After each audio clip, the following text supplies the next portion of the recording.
Moving on to other stories now, South Korea and China's top nuclear envoys are meeting in Beijing Friday. The main agenda is, of course, the implementation of the latest UNSC sanctions against North Korea. But as our Kwon Soa explains, it's going to be anything but smooth sailing once they sit down for talks. South Korea's representatives to the six-party denuclearization talks, Kim Hong-kyun and his Chinese counterpart Wu Dawei, will hold a bilateral meeting on Friday in Beijing. According to Seoul's foreign ministry on Thursday, the two are expected to share their assessments of the recent situation on the Korean Peninsula and discuss bilateral cooperation on implementing sanctions.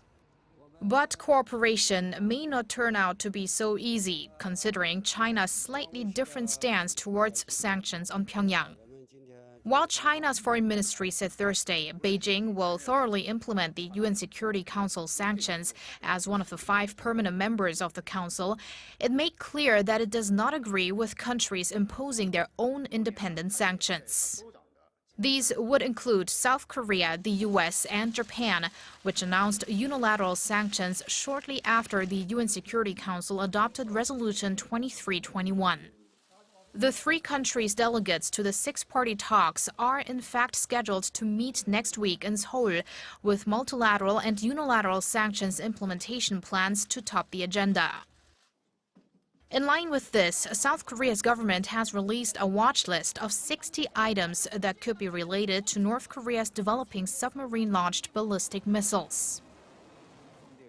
We expect the watch list to help in implementing the UN Security Council resolution's catch-all provision, along with the items related to North Korea's nuclear and missile programs unveiled by the government in June. Although the items are not covered by international trade bans, South Korea will make diplomatic efforts to share the list globally for individual countries to control their exports to the north. Kwon Soa, Arirang News.